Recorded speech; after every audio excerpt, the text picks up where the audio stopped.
there, my name is Kaylee. Welcome to this video. Today I'm going to be sharing with you all my 4th graders curriculum. I actually didn't do this type of video last year because I took a break from YouTube, but I wanted to share with you guys all of our curriculum choices and what we picked. So first up is language arts, and I went with the Good and the Beautiful. This is actually going to be our 4th year using the Good and the Beautiful, and my son has done the first, second, and this will be his 3rd level. The first level we started like mid-year during his 1st grade year, so that's kind of why we've just been taking our time with this curriculum. And in my opinion, I think that this curriculum can be advanced with some parts of it. So far, this has been a pretty good fit for our family.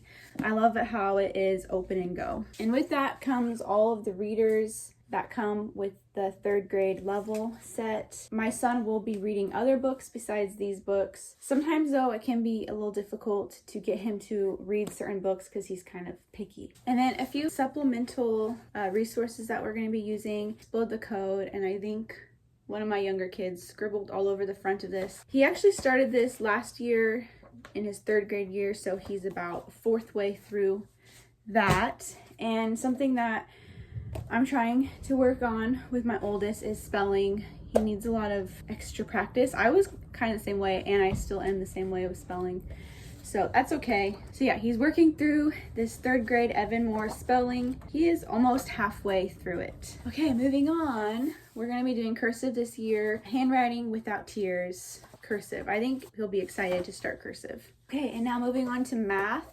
He's doing the 4th grade math with confidence. So far, he has done the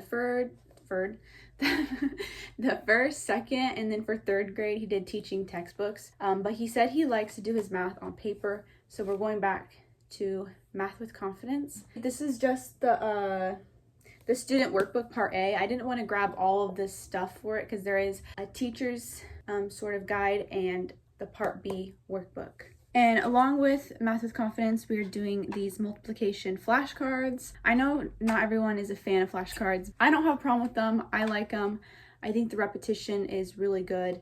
So do what works for your family is what I always say. So, and now we're gonna move on to science and social studies. I was able to find these 180 days of science and social studies. I love it how it's just one page. And so for example, your child will read this paragraph and then they'll answer questions, and it's just like a little tiny snippet of science. It's not super drawn out. And so here's the social studies one.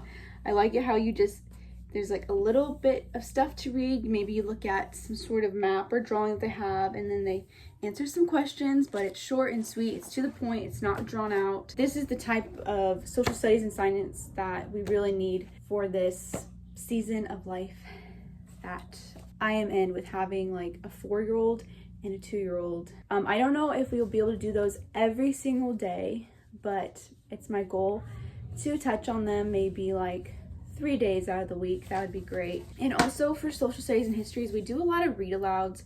I have this one from Tuttle Twins. It's their American history textbook. It's not super thick, but it's pretty engaging. And then we also have this book of maps for geography. They really like this book. It's pretty big, as you can see, but it's just so fun. Let me just flip open to one page.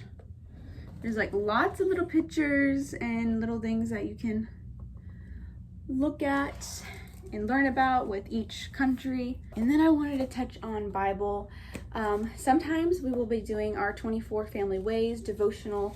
Sometimes I have this other devotional. I think it's like How Great Is Our God. It's upstairs. I will just put in a picture right here of the book. We're almost done with it. And apart from that too, sometimes I will just read straight from the Bible. Most days we will do Bible memorization, where I have them repeat a Bible verse after I say it, and that is something that is really important to me. Since my kids are part of a charter school, with that comes certain testings throughout the year, which I kind of have a love-hate relationship with that. So our school gave us these. They are measuring up. This one is for math, measuring up to California standards. Ugh, I don't really like this type of like, as long as they're growing at their own pace, that is what I'm looking for. Yeah, this I think we're gonna do on Fridays. Maybe just do a page, just go over it. I'm not gonna be super strict about this one.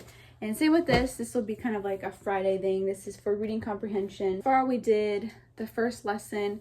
It was pretty quick and to the point. So this will just help him get ready for some testing that he has to do. They do testing twice a year. So I almost forgot to say that also with being in a charter school, we do have access to certain online curriculum resources. And my 4th grader will also be doing IXL, probably for just 10 minutes to 15 minutes a day. Okay, another thing I wanted to add for my 4th graders curriculum is we will be practicing typing a few times a week using the free online resource. I think it's called typing.com, but he really loves it.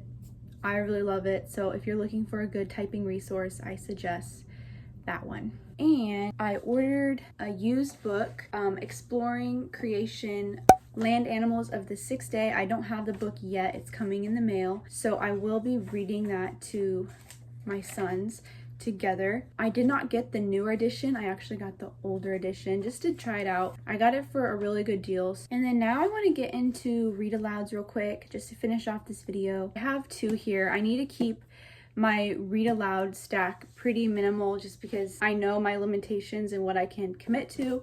So for around Christmas time, we're going to be doing The Family Under the Bridge. We did this one 2 years ago, so I wanted to read it to them again. I actually really like this one.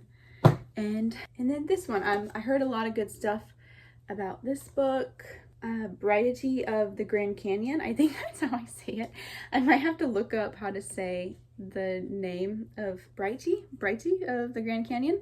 But yeah, I heard a lot of good things about this one.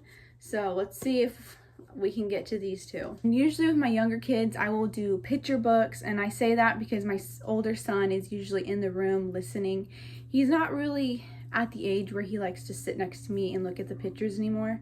I kind of think it's more so his personality, honestly, but he is listening though when I read picture books and all that. So that about wraps up my homeschool choices for my 4th graders. So thank you so much for watching, and I hope you have a great day. Okay, bye.